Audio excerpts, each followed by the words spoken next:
Sat at Quarraballong in the Hunter Valley, Dunroman is a small-scale free-range egg farm. Owner Garth Short was new to the poultry industry when he started the 600-bird operation on 15 acres of his property 2 years ago. There's been lots of challenges to get this business up and running.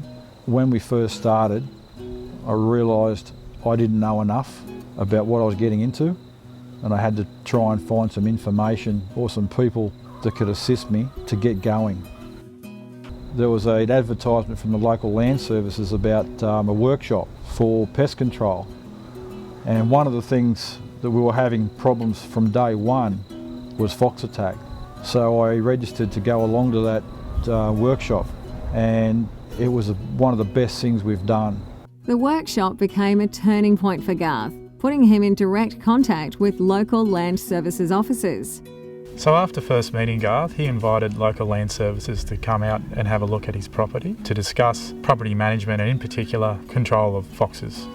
Talking to Garth and other producers, there was a real need of support.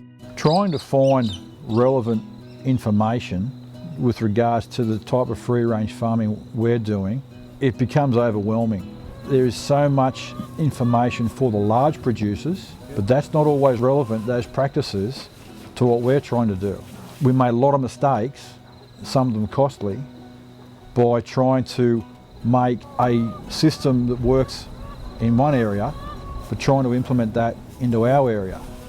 So after talking to a few producers, they were really keen to get together and form a group. This group will have support from local land services and also New South Wales DPI. And the idea behind it is to trade ideas and learn from one another along the way. A persistent problem Garth faced at Dunroman was foxes attacking his flock. Local land services advised him on pest control measures. With the pest control on the farm, it's the critical area of our business. I did a course with the LLS, which allowed me to do 1080 baiting. In that 12 months, we've baited 118 foxes. We've put a specialised fencing around our chicken areas. The design was in conjunction with the guys from the LLS, and we've now gone for the third step, is we've bought Maremma sheepdogs. Each step is critical for the free-range birds to be successful. Through my local land services, they put me in touch with the Department of Primary Industries poultry officer, and they were really helpful talking to me about the mistakes I was making, but they also asked questions that made me think about things I hadn't even thought of. Important things like the biodiversity of the farm or the biosecurity of the farm. There are new biosecurity regulations in the pipeline. It's really important that landholders get clear and up-to-date advice. An example of how we're assisting is providing farm gate biosecurity signs to small free-range producers. Among other things, Garth is now paying attention to the health of his land.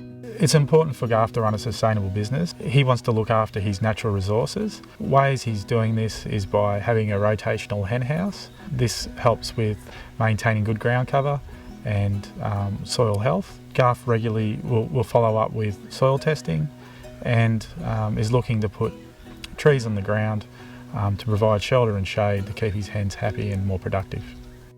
My family are really excited about the new direction that we've taken. We're now willing to invest in the capital equipment for the farm so that we can make it a sustainable business. Dunroman recently installed an automated egg sorting machine that processes eggs 10 times faster than the previous manual method. Our new little egg machine is called Shelley. Prior to Shelley, we were doing it individual weighing and individual candling the egg. So for us to do 3,000 eggs, it would take 2 people 6 hours. With our new machine, the automated process, 2 people can do 5,000 eggs in an hour. We're seeing ways forward by increasing our hen capacity up to 3,000 birds. Without that machine, time constraints would prove that this business is not viable. With a little bit of support, Garth has going ahead leaps and bounds. It's been really rewarding watching Garth transition since the time I've known him, and it's been really good being able to work out issues and problems together and learning from one another. This is a really great example of how local land services can help the community and how the community can give something back to local land services. If you are a small-scale free-range egg producer or looking to become one, make contact with your local land services team and get the industry support you need.